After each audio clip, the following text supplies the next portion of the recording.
Welcome back, ladies and gentlemen, still with you, and we're now delighted to be joined over the telephone by our guest for this afternoon, Mr. Ramzy Khoury, our Jordanian journalist. It's a very good afternoon to you, sir.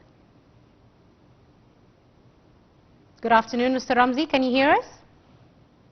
Yes, I can. Good afternoon. Good afternoon to you, sir. Thank you so much for your time. Now, I want to talk to you today about the latest address by the United Nations Secretary General Antonio Guterres, who said that it is Israel's responsibility as the occupying power in the Gaza Strip to restore public order and safety. We saw the UN Secretary General Guterres saying there was total lawlessness in Gaza. The UN has warned that a famine is looming for the population of 2.3 million after more than 8 months of war in the Gaza Strip. Could you tell us a bit about this recent development, Mr. Ramzy? By international law, there is no question that it is Israel's responsibility to ensure that the Palestinian people, whether they are in Gaza or the West Bank, all of those who are under occupation, by international law, Israel needs to ensure that they do receive all of the life-sustaining supplies that they need in order for them to be able to live. Yes. And this is not what Israel has been doing. What Israel's policy has been, even before October 7, is to try to throw that kind of responsibility on the Palestinians themselves. Yes. So, for example, it is the responsibility of the Palestinians to feed themselves today, yet Israel has shut down all of the border crossings into Gaza. And therefore we are having a famine, and people are starving. As a matter of fact, we have dozens of children who have died because of famine or dehydration. By the way, we have to remember that in Gaza, people do not have access to water. Yes. At the same exact time, there is news that has come out, a leak of Bezalel Smotrich's voice, stating that Israel is engaged in a plan to fully annex the West Bank without declaring such an annexation. What Smotrich is saying is that Israel today is removing all of the responsibility from the army to a civilian administration, the responsibility on the West Bank from the army to a civilian administration. And this is basically what Israel is intending for the day after in Gaza. What does this mean, MG? What this means is that if it is not the army that is administrating the West Bank and Gaza, then it's not an occupation. This is called annexation. It's an occupation when the military is running the affairs of the civilians. Yes. Then it is occupation.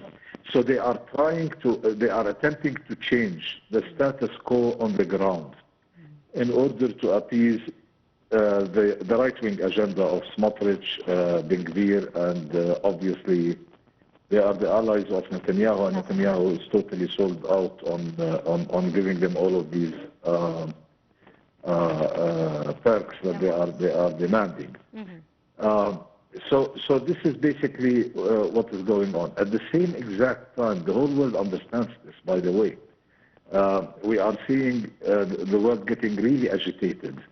The last news of David Miller quitting his post as undersecretary at the foreign at the State Department, which is the foreign ministry of the USA. Yes. Well, David Miller is the expert on the Palestinian issue in the Biden administration, and this is a protest resignation. David Miller is protesting the fact that the United States of America is allowing Israel to conduct its way in this form and manner.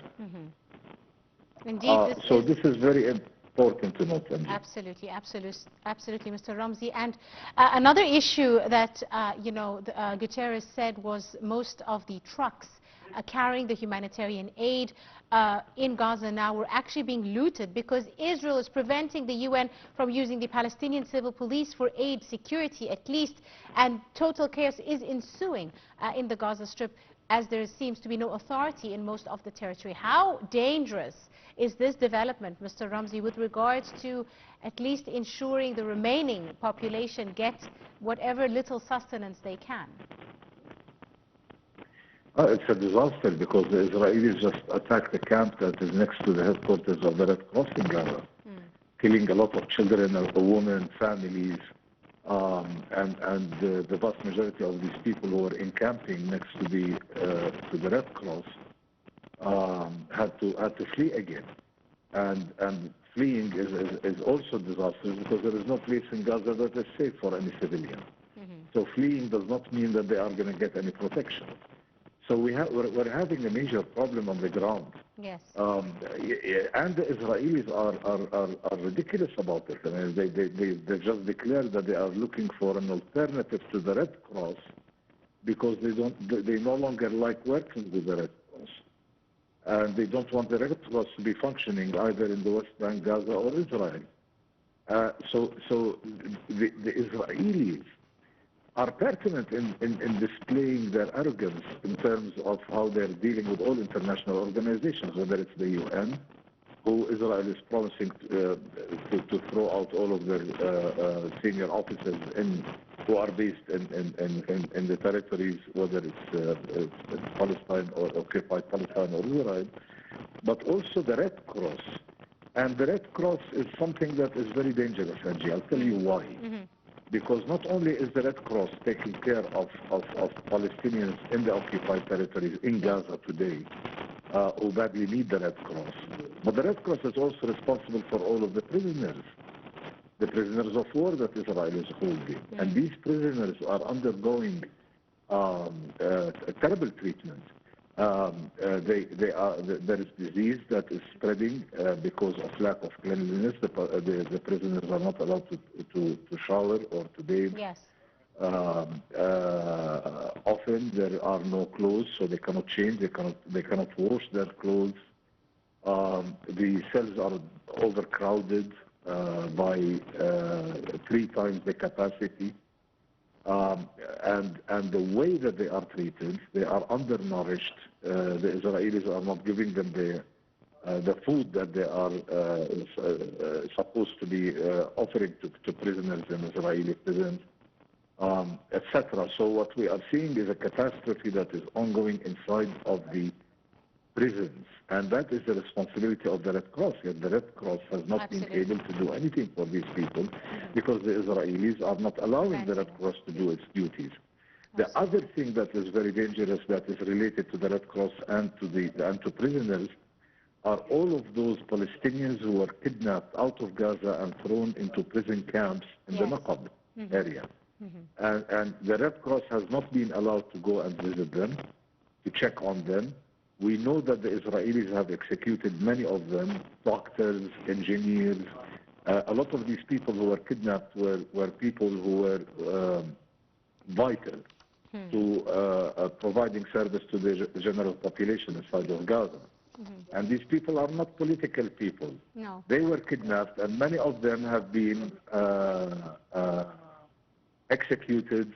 Those who actually were released out of these prison camps have come out saying that they were tortured. Many of them had their limbs amputated. Major problems. Atrocities, and when Israel comes out and says that they have a very big problem with the Red Cross and they don't want to deal with the Red Cross anymore and looking for alternatives, what Israel is saying is that this catastrophe is going to continue and more Palestinians are just going to die. Absolutely. I'm afraid I've run out of time, but I'd like to thank you very, very much, Mr. Ramzy Khoury, our journalist and guest for the afternoon. Thank you very much, sir, for your time.